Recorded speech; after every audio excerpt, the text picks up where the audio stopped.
Hi students, welcome to physics class. ഇന്ന് നമ്മൾ discuss ചെയ്യുന്നത് ഗോസസ് ലോനെ കുറിച്ചാണ്. ഗോസസ് ലോ ഡിസ്കസ് ചെയ്യുന്നത് ഇലക്ട്രിക് ഫ്ലക്സിനെ കുറിച്ച് തന്നെയാണ്. അപ്പോൾ നമ്മൾ ലാസ്റ്റ് വീഡിയോയിൽ ഇലക്ട്രിക് ഫ്ലക്സ് എന്താണെന്ന് ഡിഫൈൻ ചെയ്തു. ഇലക്ട്രിക് ഫ്ലക്സിന് 3 ഡെഫിനിഷൻ പഠിച്ചു. ഇതിൽ ലാസ്റ്റ് ഡെഫിനിഷൻ എന്ന് പറയുന്നത് electric flux is the line integral of electric field over any closed surface. അതായത് ഇലക്ട്രിക് ഫ്ലക്സ് ഫൈ എന്ന് പറഞ്ഞാൽ which is the line integral of electric field over any closed surface. അതായത് E dot D എന്നോ D S എന്നോ ഞാൻ പറഞ്ഞു, A എന്ന് പറഞ്ഞാലും എസ് എന്ന് പറഞ്ഞാലും ഏരിയ വെക്ടർ തന്നെയാണ്. സോ ഇതായിരുന്നു ഫ്ലക്സ്. ഇനി ഗോസസ് തിയറം പറയുന്നത് നോക്കിയേ, the total electric flux over A closed surface is equal to 1 by epsilon 0 times the total charge enclosed by the surface. Epsilon 0 ആണ് the total electric flux. Goes theorem അനുസരിച്ച് electric flux എന്തിന് equivalent ആണെന്ന് നോക്കാം. അപ്പോൾ ഇവിടെ ഉള്ളൊരു condition എന്ന് പറയുന്നത്, എപ്പോഴും ഗോസ് തിയറം നമുക്ക് അപ്ലൈ ചെയ്യണമെങ്കിൽ നമ്മൾ കൺസിഡർ ചെയ്യുന്ന സർഫസ് ഒരു ക്ലോസ്ഡ് സർഫസ് ആയിരിക്കണം. അതാണ് ഇവിടെ പറയുന്നത്. ഒരു ക്ലോസ്ഡ് സർഫസിലെ ഇലക്ട്രിക് ഫ്ലക്സ് എന്ന് പറയുന്നത് equal to 1 by epsilon 0 times the total charge enclosed by the surface. അതായത് ഇപ്പൊ നമ്മളൊരു ക്ലോസ്ഡ് സർഫസ് കൺസിഡർ ചെയ്തു. ഓക്കെ, ഇതിലൊരു ചാർജ് ഉണ്ട്. ഇപ്പൊ പ്ലസ് ക്യൂ ചാർജ് ആണ് ഈ ഒരു സർഫസിലുള്ളത് എന്ന് വിചാരിക്കാം. അപ്പോൾ നമ്മളിവിടെ ഒരു ഏരിയ എടുത്തു. നമുക്കറിയാം ഇതിലെ ഫുള്ള് ഫ്ലക്സ് നമുക്ക് ഒരുമിച്ച് കണ്ടുപിടിക്കാൻ പറ്റില്ല. അപ്പോൾ നമ്മൾ ഇന്റഗ്രേഷൻ വഴിയാണ് അത് ചെയ്യുക. അതിന് ഓരോ റീജിയനായിട്ട് നമ്മൾ കൺസിഡർ ചെയ്തിട്ട് അവിടുത്തെ എല്ലാം ഫ്ലക്സ് കാൽക്കുലേറ്റ് ചെയ്യാണ് ചെയ്യുക. അപ്പോൾ നമ്മളിവിടെ ഒരു ഏരിയ ഡി എ എന്ന് പറയുന്നത് ഏരിയ കൺസിഡർ ചെയ്യാണ് ഡി എ. ഇപ്പൊ ഇവിടുത്തെ ഇലക്ട്രിക് ഫീൽഡ് ഇവിടെ പോസിറ്റീവ് ആയതുകൊണ്ട്, പോസിറ്റീവ് ചാർജ് ആയതുകൊണ്ട് അവേ ഫ്രം പോസിറ്റീവ് ചാർജ് ആണ്, അല്ലെങ്കിൽ റേഡിയലി ഔട്ട്വേർഡ് ആയിരിക്കും. ഇതാണ് ഇലക്ട്രിക് ഫീൽഡ് എന്ന് പറയുന്നത്. സോ ഈ ഒരു ക്ലോസ്ഡ് സർഫസിലെ ടോട്ടൽ ഫ്ലക്സ് എന്ന് പറയുന്നത് equal to 1 by epsilon 0 times the total charge enclosed by the surface. അതായത് ഈ ഒരു സർഫസിൽ എത്ര ചാർജ് ഉണ്ടോ അതിന്റെ 1 by epsilon 0 ടൈംസിന് ഈക്വാലന്റ് ആയിരിക്കും. അപ്പൊ നമ്മൾ ഇവിടുത്തെ ഫ്ലക്സിനെ എങ്ങനെ റെപ്രസെന്റ് ചെയ്യാം? Phi equal to 1 by epsilon 0 times into charge, അതായത് ക്യൂ, അല്ലെങ്കിൽ ക്യൂ ബൈ എപ്സിലോൺ 0 എന്ന് പറയാം. സോ ഫ്ലക്സ് എന്ന് പറയുന്നത് closed integral E dot D ആണെന്ന് നമുക്കറിയാം, which is equal to Q by epsilon 0. അപ്പൊ ഇവിടെ നമുക്ക് 2 റിലേഷൻ കിട്ടിയിട്ടുണ്ട്. ഒന്നുകിൽ flux phi equal to Q by epsilon 0 എന്ന് എഴുതാം.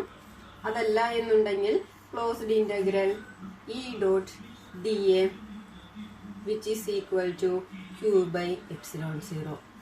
അപ്പോൾ ചില പ്രോബ്ലംസ് ഒക്കെ വരുമ്പോൾ നമുക്ക് ഈ ഒരു ഇക്വേഷനാണ് യൂസ് ചെയ്യേണ്ടത്. ഇനി നമുക്ക് ഈ ഗോസസ് തിയറത്തിന്റെ ആപ്ലിക്കേഷൻ പഠിക്കാനുണ്ട്. അപ്പൊ നമ്മൾ യൂസ് ചെയ്യുന്നത് ഈ ഒരു റിലേഷനാണ്. ഓക്കെ, അപ്പൊ ഈ 2 റിലേഷനും നമ്മൾ അറിഞ്ഞിരിക്കണം. Phi equal to closed integral E dot D A which is equal to Q by epsilon 0. ഇതാണ് ഗോസ് തിയറം. ഇത് ഇമ്പോർട്ടന്റ് ആണ്. എല്ലാ എക്സാമിനും എസ്സേ വരുന്ന ഒരു ക്വസ്റ്റ്യൻ ആണ് ഗോസസ് ലോ. ഇത്രയും മാത്രമല്ല എസ്സേ, ഇതിന്റെ 3 ആപ്ലിക്കേഷനും കൂടി നമുക്ക് പഠിക്കാനുണ്ട്. അപ്പോൾ ഗോസസ് ലോയുടെ സ്റ്റേറ്റ്മെന്റും ഒരു ആപ്ലിക്കേഷനും എപ്പോഴും എക്സാമിന് റിപ്പീറ്റ് ചെയ്ത് ചോദിക്കുന്ന ക്വസ്റ്റ്യൻസ് ആണ്. ഇനി ഗോസ് ലോനെ കുറിച്ച് പഠിക്കുമ്പോൾ നമുക്ക് ഇമ്പോർട്ടൻ്റ് ആയിട്ടുള്ള കുറച്ച് പോയിന്റ്സ് എപ്പോഴും ഓർമ്മയിൽ ഉണ്ടായിരിക്കണം. ഇനി ഗോസ് ലോ എപ്പോഴും true for any closed surface. Goes law is true for any closed surface. ഏതൊരു ക്ലോസ്ഡ് സർഫസ് ആയാലും ഗോസ് ലോ അപ്ലൈ ചെയ്യാൻ പറ്റും. ഇപ്പൊ ഈ ഷേപ്പ് തന്നെ വേണമെന്നില്ല, ഏത് ഷേപ്പ് വേണമെങ്കിലും നമുക്ക് കൺസിഡർ ചെയ്യാം, പക്ഷെ അതൊരു ക്ലോസ്ഡ് ആയിരിക്കണം. അടുത്തത്, total charge enclosed by the surface must be added. നമുക്ക് ഈ ഒരു സർഫസ്, ഇപ്പൊ നമ്മൾ ഈ ഒരു സർഫസ് കൺസിഡർ ചെയ്താൽ ഇവിടത്തെ ടോട്ടൽ ചാർജ് നമുക്ക് ആഡ് ചെയ്ത് കണ്ടുപിടിക്കാം. The surface that we choose for the application of Gauss's law is called Gaussian surface. ഇനി ചിലപ്പോൾ നമ്മൾ ഒരു ആപ്ലിക്കേഷനൊക്കെ കണ്ടുപിടിക്കുന്ന സമയത്ത് നമുക്ക് ഒരു സർഫസ് നമ്മളായിട്ട് ഡ്രോ ചെയ്യേണ്ടി വരും. അതായത് ക്ലോസ്ഡ് സർഫസ് ഇല്ല എന്നുണ്ടെങ്കിൽ നമ്മൾ അവിടെ ഒരു ക്ലോസ്ഡ് സർഫസ് കൺസിഡർ ചെയ്യണം. ആ ക്ലോസ്ഡ് സർഫസിനെ പറയുന്ന പേരാണ് ഗോസിയൻ സർഫസ്. അപ്പൊ എനി ക്ലോസ്ഡ് സർഫസിന് നമുക്ക് എന്ത് പറയാം? ഗോസിയൻ സർഫസ് എന്ന് പറയാം. അത് നമുക്ക് ആപ്ലിക്കേഷൻ വരുമ്പോൾ മനസ്സിലാവും. പിന്നെ അടുത്തത്, Gauss law is used to find electric field due to system of charges having some symmetry. നമുക്ക് ഗോസ് ലോ യൂസ് ചെയ്ത് കഴിഞ്ഞിട്ട് നമുക്ക് ഇലക്ട്രിക് ഫീൽഡ് കണ്ടുപിടിക്കാം. അപ്പൊ അതാണ് നമ്മുടെ ആപ്ലിക്കേഷനിൽ വരുന്നത്. അപ്പൊ നമുക്ക് അത് അവിടെ ഡീറ്റെയിൽ ആയിട്ട് ഡിസ്കസ് ചെയ്യാം. ഇനി goes law is based on inverse square law of distance. Goes law എന്ന് പറയുന്നത് ഇൻവേഴ്സ് സ്ക്വയർ ലോ ഒബേ ചെയ്യുന്നുണ്ട്. ഇൻവേഴ്സ് സ്ക്വയർ ലോ എന്ന് പറയുന്നത് നമ്മൾ കൂളോംസ് ലോ പഠിച്ചു. ഈ കൂളോംസ് ലോനെ തന്നെ പറയുന്ന പേരാണ് ഇൻവേഴ്സ് സ്ക്വയർ ലോ. അതായത് ഇൻവേഴ്സ് സ്ക്വയർ ഓഫ് ഡിസ്റ്റൻസ് ആണ്. അപ്പൊ ഇവിടെയും അത് തന്നെയാണ്. അപ്പൊ ഇത്രയാണ് ഗോസ് ലോനെ കുറിച്ച് പറയുമ്പോൾ നമ്മുടെ മൈൻഡിൽ ഉണ്ടാവേണ്ട കാര്യങ്ങൾ. അപ്പൊ നമുക്ക് ഇനി ഇതിന്റെ ആപ്ലിക്കേഷനിലോട്ട് കടക്കാം. ഗോസ് ലോ ആപ്ലിക്കേഷൻ നോക്കുന്നതിന് മുമ്പ് തന്നെ നമുക്ക് 3 ടേംസ് അറിഞ്ഞിരിക്കണം. ലീനിയർ ചാർജ് ഡെൻസിറ്റി എന്താണെന്നറിയാം, സർഫസ് ചാർജ് ഡെൻസിറ്റി അറിയണം, വോളിയം ചാർജ് ഡെൻസിറ്റി അറിയണം. അപ്പോൾ ലീനിയർ ചാർജ് ഡെൻസിറ്റി എന്ന് പറഞ്ഞാൽ ചാർജ് പെർ യൂണിറ്റ് ലെങ്ത്. അതായത് നമ്മളൊരു സർഫസിലേക്ക് ഇപ്പൊ നമ്മളൊരു വയർ കൺസിഡർ ചെയ്യാം. ആ വയറിന്റെ പ്രത്യേകത എന്താണ്? വയർ എന്ന് പറയുന്നത് ഒരു സ്ട്രെയിറ്റ് ലൈൻ ആണ്. അപ്പൊ നമ്മളൊരു ചാർജ് ഇവിടേക്കാണ് ഡിസ്ട്രിബ്യൂട്ട് ചെയ്യണമെന്നുണ്ടെങ്കിൽ അത് ഈക്വലി ഇതിൽ ഡിസ്ട്രിബ്യൂട്ട് ചെയ്യും ആ ചാർജ്, അല്ലേ? അപ്പോൾ ഇവിടെ ചാർജ് ഡിസ്ട്രിബ്യൂഷൻ എന്ന് പറയുന്നത് അതിന്റെ ഡിപ്പെൻഡ് ചെയ്യുന്നത് അതിന്റെ ലെങ്തിനെയാണ്. സോ നമ്മൾ പറയും ലീനിയർ ചാർജ് ഡെൻസിറ്റി എന്ന് പറയുന്നത് ചാർജ് പെർ യൂണിറ്റ് ലെങ്ത്. നമ്മൾ ചാർജ് അപ്ലൈ ചെയ്യുമ്പോൾ അത് ലെങ്തിലാണ് ഡിസ്ട്രിബ്യൂട്ട് ചെയ്യുന്നത്. സോ അത്തരം ചാർജ് ഡിസ്ട്രിബ്യൂഷനെ പറയുന്ന പേരാണ് ലീനിയർ ചാർജ് ഡെൻസിറ്റി. ഇനി അതിനെ റെപ്രസെന്റ് ചെയ്യുന്ന സിമ്പൽ ആണ് ലാംഡ. ലീനിയർ ചാർജ് ഡെൻസിറ്റി എന്ന് പറയുന്നത് lambda, which is the charge per unit length. അപ്പൊ ചാർജ് എന്ന് പറയുന്നത് നമുക്ക് ക്യൂ ആണെന്നറിയാം, ബൈ ലെങ്ത് എന്ന് പറയുമ്പോൾ L. So linear charge density എന്ന് പറയുന്നത് lambda equal to Q by L. അപ്പൊ ഒരു ചാർജ് ലെങ്ത് വൈസ് ആണ് ഡിസ്ട്രിബ്യൂട്ട് ചെയ്യണമെങ്കിൽ അവിടുത്തെ ചാർജ് ഡിസ്ട്രിബ്യൂഷൻ ഏതാണെന്ന് ചോദിച്ചാൽ ലീനിയർ ചാർജ് ഡിസ്ട്രിബ്യൂഷൻ. ഇനി അടുത്തത് സർഫസ് ചാർജ് ഡെൻസിറ്റി. അതായത് ഇപ്പൊ നമ്മള് ചാർജ് കൊടുക്കുന്നത് ഒരു പർട്ടിക്കുലർ സർഫസിനെ നോക്കിയാണ്. ഒരു സർഫസിലേക്കാണ് ചാർജ് കൊടുക്കുന്നതെങ്കിൽ അത് ഇവിടെ ഈക്വലി ഡിസ്ട്രിബ്യൂട്ട് ചെയ്യും. ഓക്കെ, അപ്പൊ നമ്മൾ അവിടുത്തെ ചാർജ് ഡിസ്ട്രിബ്യൂഷനെ പറയുന്നതാണ് സർഫസ് ചാർജ് ഡിസ്ട്രിബ്യൂഷൻ. ക്ലിയർ? അങ്ങനെയാണെങ്കിൽ അവിടുത്തെ സർഫസ് ചാർജ് ഡെൻസിറ്റി എന്ന് പറയുന്നത് സിഗ്മ ആയിരിക്കും. സിഗ്മ. അപ്പോൾ സർഫസ് ചാർജ് ഡെൻസിറ്റി എന്ന് പറയുന്നത് സിഗ്മയാണ്, which is the charge per unit area. Charge per unit area, that is charge by area, that is sigma equal to Q by A. Okay, ഇനി അടുത്തത് volume charge density. അത് ഈ പറയുന്ന പോലെ തന്നെ നമ്മളൊരു ചാർജ് കൊടുക്കുന്നത് ഒരു പർട്ടിക്കുലർ വോളിയത്തിലേക്കാണ്. അങ്ങനെയാണെങ്കിൽ ആ ചാർജ് ആ വോളിയത്തിലേക്ക് ഡിസ്ട്രിബ്യൂട്ട് ചെയ്യും. സോ അത്തരം ഡിസ്ട്രിബ്യൂഷനെയാണ് നമ്മൾ വോളിയം ചാർജ് ഡിസ്ട്രിബ്യൂഷൻ എന്ന് പറയുന്നത്. അങ്ങനെയാണെങ്കിൽ വോളിയം ചാർജ് ഡെൻസിറ്റി എന്ന് പറയുന്നത് എന്തായിരിക്കും? Charge per unit volume. ഇനി അതിനെ റെപ്രസെന്റ് ചെയ്യുന്ന സിമ്പൽ ആണ് rho. Rho which is equal to charge per unit volume. ഇത്രയും കാര്യങ്ങളാണ് നമ്മൾ ഇത് പഠിക്കുമ്പോൾ നമ്മൾ അറിഞ്ഞിരിക്കേണ്ടത്. ലീനിയർ ചാർജ് ഡിസ്ട്രിബ്യൂഷൻ എന്ന് പറയുന്നത് ഒരു സ്ട്രേറ്റ് ലൈനിലേക്ക് ചാർജ് കൊടുക്കുകയാണെങ്കിൽ അവിടുത്തെ ഡിസ്ട്രിബ്യൂഷൻ ആണ് linear charge distribution. Straight line തന്നെ ഇല്ല, ലൈനിലേക്ക്, which is equal to lambda equal to Q by L. ഇനി ഒരു സർഫസ് കൺസിഡർ ചെയ്തിട്ട് അതിലേക്കാണ് ചാർജ് കൊടുക്കുന്നതെങ്കിൽ അതിനെയാണ് നമ്മൾ സർഫസ് ചാർജ് ഡിസ്ട്രിബ്യൂഷൻ എന്ന് പറയുക. Sigma which is equal to Q by area. ഇനി അടുത്ത വോളിയം ചാർജ് ഡെൻസിറ്റി എന്ന് പറയുന്നത് ഒരു വോളിയത്തിലേക്കാണ് ചാർജ് ഡിസ്ട്രിബ്യൂട്ട് ചെയ്യണമെങ്കിൽ അവിടുത്തെ ഡിസ്ട്രിബ്യൂഷനെയാണ്, ചാർജ് ഡിസ്ട്രിബ്യൂഷനെയാണ് നമ്മൾ വോളിയം ചാർജ് ഡിസ്ട്രിബ്യൂഷൻ എന്ന് പറയുക. So rho equal to Q by V. ഈ 3 കാര്യങ്ങൾ നമ്മൾ അറിഞ്ഞിരിക്കണം. നമ്മുടെ ആപ്ലിക്കേഷനിൽ ഈ ഒരു ടേം നമുക്ക് ഇമ്പോർട്ടൻ്റ് ആണ്. നമ്മുടെ ഫസ്റ്റ് ആപ്ലിക്കേഷൻ നോക്കാം. Field due to an infinitely long uniformly charged wire. അതായത് ഒരു ഇൻഫിനിറ്റ് ലെങ്ത് ഉള്ള ഒരു യൂണിഫോം ചാർജ് വയർ കൺസിഡർ ചെയ്തിട്ട് അവിടുത്തെ ഇലക്ട്രിക് ഫീൽഡ് നമുക്ക് ഗോസ് തിയറം യൂസ് ചെയ്തുകൊണ്ട് കണ്ടുപിടിക്കണം. അപ്പൊ എങ്ങനെയാണ് അത് കണ്ടുപിടിക്കാം? ഞാൻ കഴിഞ്ഞ ക്ലാസ്സുകളിൽ പറഞ്ഞിരുന്നു, നമ്മൾ കൺസിഡർ ചെയ്യുന്ന സർഫസ് ഇൻഫിനിറ്റ് ആയിരിക്കും. അതുകൊണ്ടാണ് നമ്മൾ കറക്റ്റ് ആയിട്ട് എത്രയാണ് അവിടുത്തെ സർഫസ് ഏരിയ അല്ലെങ്കിൽ ഏരിയ വെക്ടർ എന്ന് നമ്മൾ പ്രെഡിക്റ്റ് ചെയ്യാത്തത്. അപ്പൊ നമുക്ക് ഈ ഒരു ആപ്ലിക്കേഷൻ പഠിക്കുമ്പോൾ ഡയഗ്രാം ഇമ്പോർട്ടൻ്റ് ആണ്. ഡയഗ്രത്തിൽ നിന്നാണ് നമ്മൾ കാൽക്കുലേഷൻസ് നടത്തുന്നത്. അപ്പോൾ ഡയഗ്രത്തിന്റെ ഓരോ സ്റ്റെപ്പും നമ്മൾ അനലൈസ് ചെയ്ത് തന്നെ പഠിക്കണം. അപ്പൊ ആദ്യത്തെ കേസ് ഒരു ഇൻഫിനിറ്റ്ലി ലോങ് സ്ട്രൈറ്റ് വയർ ആണ്. ഈ വയറിന് പകരം ചിലപ്പോൾ infinitely long straight uniformly charged conductor എന്നും ചോദിക്കാം ക്വസ്റ്റ്യനില്.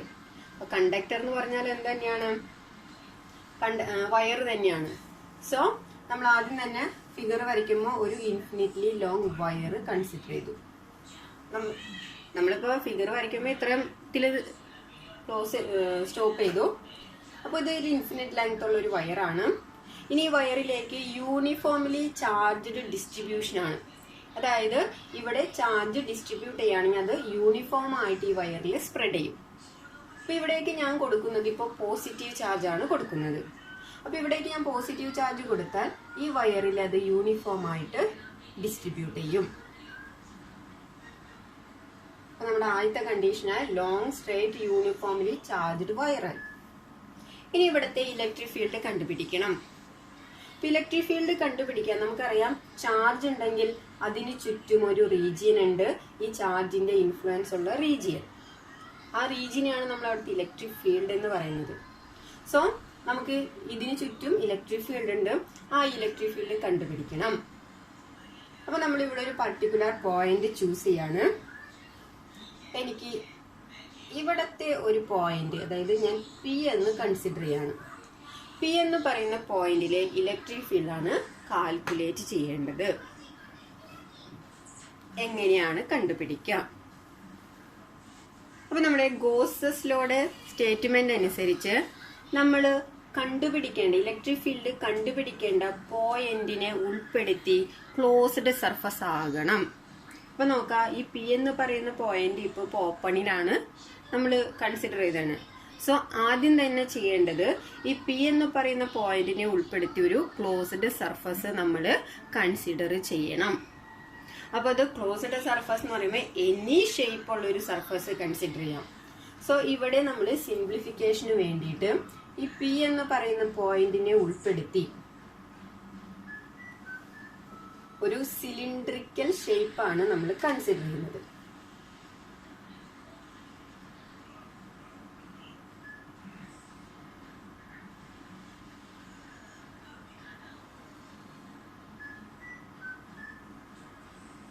സോ P എന്ന് പറയുന്ന പോയിന്റിനെ ഉൾപ്പെടുത്തി ഞാൻ ക്ലോസ്ഡ് സർഫസ് കൺസിഡർ ചെയ്തു. ഓക്കെ, ഇപ്പൊ നമുക്ക് ഗോസ് തിയറം അപ്ലൈ ചെയ്യാം. എന്തുകൊണ്ട്? ഈ P കണ്ടുപിടിക്കേണ്ട പോയിന്റ് ഇപ്പൊ ക്ലോസ്ഡ് ആണ്. ഇനി നമ്മൾ കൺസിഡർ ചെയ്ത ഗോസിയൻ സർഫസിന്റെ ഹൈറ്റ്, അതായത് സിലിണ്ടറിന്റെ ഹൈറ്റ് ഞാൻ L ആയി കൺസിഡർ ചെയ്യുന്നു. L clear. ഇനി ഇതിന്റെ റേഡിയസ് അല്ലെങ്കിൽ വയറിൽ നിന്ന് Pയിലേക്കുള്ള ഡിസ്റ്റൻസ് R ആയി കൺസിഡർ ചെയ്യുന്നു. അല്ലെങ്കിൽ ഈ സിലിണ്ടറിന്റെ റേഡിയസ് R എന്ന് ചൂസ് ചെയ്താലും പ്രോബ്ലം ഒന്നുമില്ല. നമ്മൾ പറയാണ് വയറിൽ നിന്ന് Pയിലേക്കുള്ള ഡിസ്റ്റൻസ് R ആണ്. ഇനി നമുക്ക് ഫസ്റ്റ് തന്നെ ഇവിടുത്തെ ഇലക്ട്രിക് ഫീൽഡിന്റെ ഡയറക്ഷൻ ഒന്ന് മാർക്ക് ചെയ്യാം. ഇലക്ട്രിക് ഫീൽഡ് എന്ന് പറയുന്നത് ഇവിടെ പോസിറ്റീവ് ചാർജ് ആയതുകൊണ്ട് തന്നെ ഈ ഒരു പോയിന്റിലെ ഇലക്ട്രിക് ഫീൽഡിന്റെ ഡയറക്ഷൻ എന്ന് പറയുന്നത് റേഡിയലി ഔട്ട്വേർഡ് ആയിരിക്കും. കാരണം പോസിറ്റീവ് ചാർജ് ഉണ്ടെങ്കിൽ എപ്പോഴും ഇലക്ട്രിക് ഫീൽഡിന്റെ direction away from positive charge ആണ്. സോ ഈ ഒരു പോയിന്റിലെ ഇലക്ട്രിക് ഫീൽഡിനെ നമുക്ക് മാർക്ക് ചെയ്യാം ഔട്ട്വേർഡ് ആണ്, റേഡിയലി ഔട്ട്വേർഡ്. അപ്പൊ ഇത്ര കാര്യങ്ങളാണ് ഡയഗ്രത്തിൽ വരുന്നത്. ഇനി നമുക്ക് കാൽക്കുലേഷനിലേക്ക് പോകാം. നമുക്ക് കണ്ടുപിടിക്കേണ്ടത് എന്താ? ഇലക്ട്രിക് ഫീൽഡിന്റെ വാല്യൂ ആണ്. അപ്പോൾ ഗോസ് തിയറം അനുസരിച്ച് നമുക്കറിയാം ഫൈ എന്ന് പറയുന്നത് closed integral E dot D A which is equal to Q by epsilon 0. ഈ ഇക്വേഷൻ യൂസ് ചെയ്തുകൊണ്ടാണ് നമ്മൾ ഇലക്ട്രിക് ഫീൽഡ് കാൽക്കുലേറ്റ് ചെയ്യാൻ പോകുന്നത്. അപ്പൊ ഈ ഒരു ഇക്വേഷനിൽ നിന്ന് ഇലക്ട്രിക് ഫീൽഡ് കാൽക്കുലേറ്റ് ചെയ്യണമെങ്കിൽ നമ്മൾ ഈ ഒരു ഇക്വേഷനാണ്, ഈ ഒരു റിലേഷനാണ് സെലക്ട് ചെയ്യേണ്ടത്. അപ്പോൾ ബൈ ഗോസ് തിയറം നമുക്ക് എന്ത് കിട്ടും? By Gauss theorem closed integral E dot D S എന്ന് പറയുന്നത് D A which is equal to Q by epsilon 0. Okay, ഇനി അടുത്ത സ്റ്റെപ്പില് നമ്മളിവിടെ ഏത് ടൈപ്പ് ചാർജ് ഡിസ്ട്രിബ്യൂഷൻ ആണ് എന്ന് നോക്കണം. നമുക്കറിയാം ഇതൊരു വയറാണ്, ദാറ്റ് മീൻസ് ലൈൻ ആണ്. ഈ ലൈനിലേക്കാണ് ചാർജ് ഡിസ്ട്രിബ്യൂട്ട് ചെയ്തിരുന്നത്. സോ ഇവിടത്തെ ചാർജ് ഡിസ്ട്രിബ്യൂഷൻ എന്ന് പറയുന്നത് ലീനിയർ ചാർജ് ഡിസ്ട്രിബ്യൂഷൻ ആണ്. സോ നമുക്ക് എഴുതാം ലാംഡ എന്ന് പറയുന്നത് ക്യൂ ബൈ എൽ ആണ്. കാരണം വയറാണ്, ലെങ്ത് വൈസ് ആണ് ചാർജ് ഡിസ്ട്രിബ്യൂട്ട് ചെയ്തിരിക്കുന്നത്. സോ ഇവിടത്തെ ചാർജിനെ നമുക്ക് Q equal to lambda L എന്ന് റെപ്രസെന്റ് ചെയ്യാം. എല്ലിനെ കൂടെ കൊടുക്കുന്ന Q equal to lambda L. അപ്പൊ ഇവിടുത്തെ ക്യൂവിന് പകരം നമുക്ക് ലാംഡ എൽ എന്ന് സബ്സ്റ്റിറ്റ്യൂട്ട് ചെയ്യാം. ഇനി നെക്സ്റ്റ് സ്റ്റെപ്പിൽ നമ്മൾ ഈ ഡോട്ട് പ്രോഡക്റ്റ് ഒന്ന് കളഞ്ഞതാണ്. So closed integral E D A cos theta which is equal to, ഈ ക്യൂവിന് പകരം ഞാൻ ലാംഡ എൽ എന്ന് സബ്സ്റ്റിറ്റ്യൂട്ട് ചെയ്യാണ്, lambda L by epsilon 0. Okay,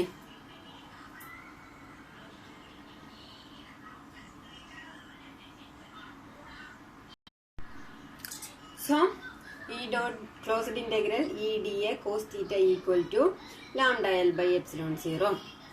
ഇനി ഇവിടെ നമുക്ക് തീറ്റയ്ക്ക് വാല്യൂ കണ്ടുപിടിക്കണം. ഈ തീറ്റ എന്ന് പറയുന്നത് ഏതൊക്കെ തമ്മിൽ ഉണ്ടാക്കുന്ന ആംഗിൾ ആണെന്ന് അറിയാൻ ഈ കോസിന്റെ കൂടെയുള്ള ടേംസ്, അതായത് ഇലക്ട്രിക് ഫീൽഡും ഏരിയ വെക്ടറും. ഓക്കെ, ഇലക്ട്രിക് ഫീൽഡും ഏരിയ വെക്ടറും തമ്മിലുണ്ടാക്കുന്ന ആംഗിൾ ആണ് തീറ്റ. ഇപ്പൊ ഞാൻ പറഞ്ഞു നമ്മൾ കൺസിഡർ ചെയ്യുന്ന സർഫസിന് എപ്പോഴും പെർപെൻഡിക്കുലർ ആയിട്ടായിരിക്കും ഏരിയ വെക്ടർ വരാം. ഇതിപ്പോ സിലിണ്ടർ ആണ്. ഈ സിലിണ്ടറിൽ നമ്മൾ ചൂസ് ചെയ്തിരിക്കുന്ന പോയിന്റ് ഇവിടെയാണ്. സോ ഇവിടുത്തെ ഏരിയ എന്ന് പറയുന്നത് നമ്മൾ മാർക്ക് ചെയ്യുമ്പോൾ ഈ ഡയറക്ഷൻ ആണ് ഡി എ. അപ്പോൾ ഈ സർഫസിന് പെർപെൻഡിക്കുലർ എന്ന് പറയുമ്പോൾ ഇതാണ് നമ്മളുടെ സർഫസ്, ഇതിന് പെർപെൻഡിക്കുലർ എന്ന് പറയുമ്പോൾ which is in direction. So ഇവിടെ ഇലക്ട്രിക് ഫീൽഡും ഏരിയ വെക്ടറും തമ്മിൽ സെയിം ഡയറക്ഷനിലാണ്. സെയിം ഡയറക്ഷൻ എന്ന് പറയുമ്പോൾ തീറ്റ എയുടെ വാല്യൂ എന്ത് വരും? 0 വരും.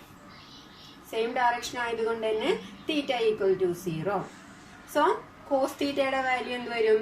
Cos theta equal to cos 0 which is equal to 1. So നമ്മളുടെ ഇക്വേഷൻ എന്ത് വന്നു? Closed integral E D A cos തീറ്റയ്ക്ക് പകരം കോസ് 0 വന്നു. കോസ് 0 എന്ന് പറഞ്ഞാൽ 1 വന്നു. ദാറ്റ് ഈസ് ആ ടൈം 1 പോയി, which is equal to lambda L by epsilon 0. Okay, ഇനി ഇവിടെ നമ്മൾ ഇന്റഗ്രേറ്റ് ചെയ്യുന്നത്, അല്ലെങ്കിൽ ഇപ്പൊ നമ്മൾ ഇത്രയും ഒരു റീജിയൻ ആണ് കൺസിഡർ ചെയ്തിട്ടുള്ളത്. നമ്മുടെ ഈ സർഫസിൽ ബാക്കി റീജിയനുകളുണ്ട്. അപ്പോൾ ഇത്രയും റീജിയനിലെ ഫ്ലക്സ് ആണ് ഇപ്പോൾ നമ്മൾ കണ്ടുപിടിച്ചത്. സോ ഈ ഒരു ഫുൾ റീജിയന്റെ ഫ്ലക്സ് കണ്ടുപിടിക്കണമെങ്കിൽ നമ്മൾ ഇതിനെ ഇന്റഗ്രേറ്റ് ചെയ്യണം, അല്ലെങ്കിൽ റിപ്പീറ്റഡ് അഡീഷൻ ചെയ്യണം. ഓരോ റീജിയനായിട്ട് തിരിച്ച് ഇവിടുത്തെ എല്ലാം ഫ്ലക്സ് കണ്ടുപിടിച്ച് അത് ആഡ് ചെയ്യണം. അപ്പം അതിന് പകരമാണ് നമ്മൾ ഇന്റഗ്രേഷൻ ചെയ്യുന്നതെന്ന് പഠിച്ചു. സോ ഇന്റഗ്രേറ്റ് ചെയ്യുമ്പോൾ ഇവിടുത്തെ ഇലക്ട്രിക് ഫീൽഡ് ലൈൻ ഒന്നും മാറില്ല.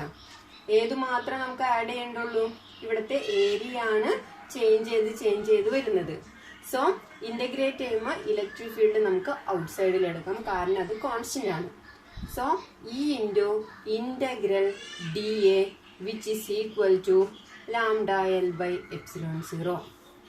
എന്തുകൊണ്ടാണെന്ന് മനസ്സിലായില്ലേ? അതായത് ഇവിടെ ചേഞ്ച് ചെയ്യുന്നത് ഇലക്ട്രിക് ഫീൽഡ് ചേഞ്ച് ചെയ്യുന്നില്ല, ഇവിടുത്തെ ഏരിയ ആണ് മാറിക്കൊണ്ടിരിക്കുന്നത്. കാരണം എന്താ? നമ്മൾ ഓരോ പോർഷനായിട്ട് ഡിവൈഡ് ചെയ്തിട്ട് അവിടുത്തെ ഫ്ലക്സ് കണ്ടുപിടിക്കും. ഓക്കെ, ഇനി E ഇൻറ്റു ഇന്റഗ്രൽ DA എന്ന് പറയുന്നത് ഏരിയ ആണ്, ഏരിയ വെക്ടർ ആണെന്നറിയാം.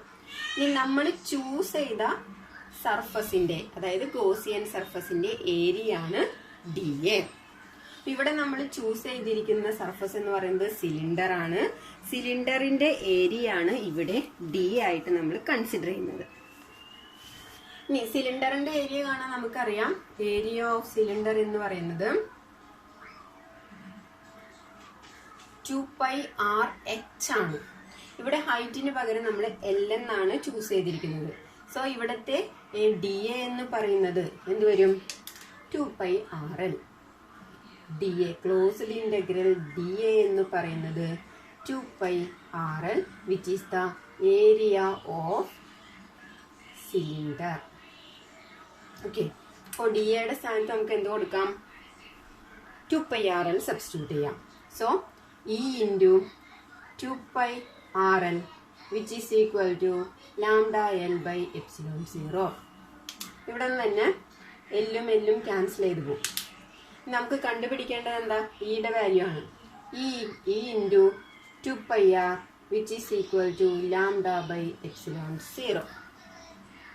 ഇവിടെ നിന്ന് E ഈക്വൽ ടു ഈ 2πR ഇങ്ങോട്ട് കൊണ്ടുവന്നാൽ മതി. E equal to lambda by epsilon 0 into 1/2πR, അല്ലെങ്കിൽ lambda by epsilon 2πR into epsilon 0, ഏതായാലും കുഴപ്പമില്ല. അപ്പം എന്ത് വന്നു? Electric field due to an infinitely long straight uniformly charged wire എന്ന് പറയുന്നത് E equal to lambda by epsilon 0 into 1/2πR. ഇതാണ് ഒരു ഡെറിവേഷൻ, ഇതൊരു ആപ്ലിക്കേഷൻ ആണ്, ഇമ്പോർട്ടൻ്റ് ആണ്, എപ്പോഴും എക്സാമിന് വരുന്നതാണ്. അപ്പോൾ അതൊന്ന് നോട്ട് ചെയ്യാം. ഇനി നമ്മളിവിടെ ഈ ചൂസ് ചെയ്യുന്ന പോയിന്റ് ഈ ലെഫ്റ്റ് സൈഡിൽ ചൂസ് ചെയ്താലും പ്രോബ്ലം ഒന്നുമില്ല. ഇലക്ട്രിക് ഫീൽഡിന്റെ ഡയറക്ഷൻ ഇങ്ങോട്ടേക്ക് വരും, അത്രയേ ഉള്ളൂ ഫിഗറിലെ വ്യത്യാസം. അപ്പോൾ ഈ ഒരു ആപ്ലിക്കേഷൻ പഠിക്കുന്ന സമയത്ത് വിത്ത് ഡയഗ്രാം അത് പഠിക്കുക. ഓക്കെ.